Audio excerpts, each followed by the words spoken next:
वहिनी काय झालं? काय तर डुक्कर तोंडाचा मेला, काय एवढ्या जोरात गाडी घेऊन गेलाय, अख्खा थोबाड्याला चिखल उडवलंय डुक्कर तोंडाचा मेला. हे आता दगड घेऊन काय करताय तुम्ही? ते त्याच्या डोक्यात टाकणार होती, नशीब मी तुला जवळ बघितलं नाही तर हा दगड तुझ्या डोक्यात होता. काही लोकांना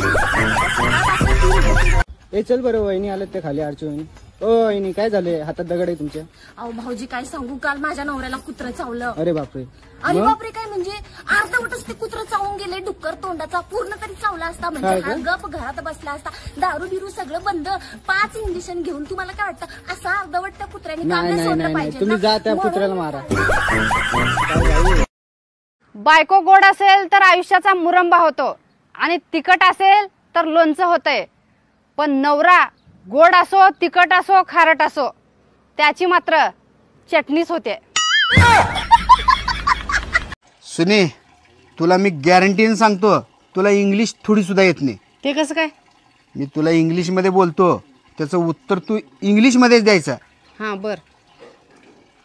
आय लव्ह यू. जा की वक्ता तोंडाच्या. त्या बाग बोललीस का मराठीत?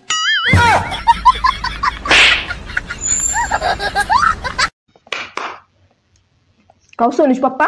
हा बोल ना. तुम्हाला तंबाखूची दारूची गुटख्याची सवय काय लग्नाच्या आधीपासूनच आहे का? नाही ग, या सगळ्या सवयी मला नंतर लागल्या. कोणाला लग्नाच्या आधी काही व्यसन राहतं का? हा, आता मला सांग, कोण्या बी पोरीचं लग्न जमलं तर आपण विचारत नाही का नवरदेव कसा आहे? तर कसं सांगते की त्याला सुपारीच्या खांडाचं बी व्यसन नाही. आजपर्यंत कोणी म्हणलं का की बा नवरदेव दारू पितो, कोणी नवरदेव तंबाखू खातो किंवा एखाद्या व्यसनाचं म्हणलं? असं व्यसनच नसतं. हे सगळे व्यसन लग्नाच्या नंतर लागते. कस काय? टेन्शन ना, बायकोच्या टेन्शन ना, संसाराचं लग्नाच्या नंतर लय टेन्शन राहते ग.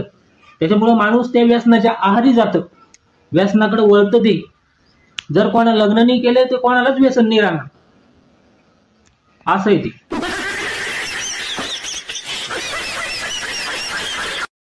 अगं सुनबाई, आजपासून मला शेळी चपाती आणि चटणी दे काय?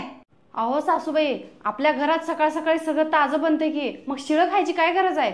मला आवडत्या. बरोबर, ठीक आहे, काय हरकत नाही. आईचं व्हिडिओ कॉल. हा बोल की आई. अरे बाळा, तुझी बायको मला सकाळ दुपार संध्याकाळ शिळी चपाती आणि चटणी द्यायला बघ. शिळं खाऊन खाऊन वैताग आलाय मला. होय का? थांब तू, आलोच मी घरला लगेच. दाखवतोस तिला आलो की.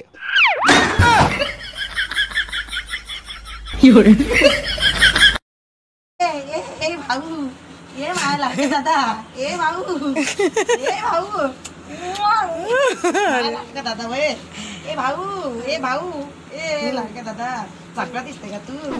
लाडका भाऊ. हे डुक्कर तोंडाच्या झाडू मारती दिसत नाही का? हे काय कचरा टाकायची जागा आहे का? नाही, पण आम्ही सकाळी येतो ना कचरा घ्यायला, कचरा कचरा असं ओरडत असतो ना, पण तेव्हा द्यायला तुम्हाला काय आहे? नाही, पण तुमची झोपड होती नाही का? अरे आम्ही पण माणसं आहे, आम्ही जनावर नाहीये, आम्हाला पण पोरं बाळा आहे की नाही? आम्हाला पण त्रास होतो. मरणाचा घाणेरडा कचरा असतो, त्याच्यात काचा असतात. कधी तो कचरा उचलता उचलता हाताला लागून जातो, हात किडून जातो का सडून जातो, पण आम्हाला बघायला कोणी नसतंय. हा, पण तुम्हाला काय, तुम्ही आता आम्हाला म्हणणार की हे तुमचं काम आहे? हा बाबा, हे आमचं काम आहे, पण प्रत्येक कामामध्ये एक माणुसकी असते.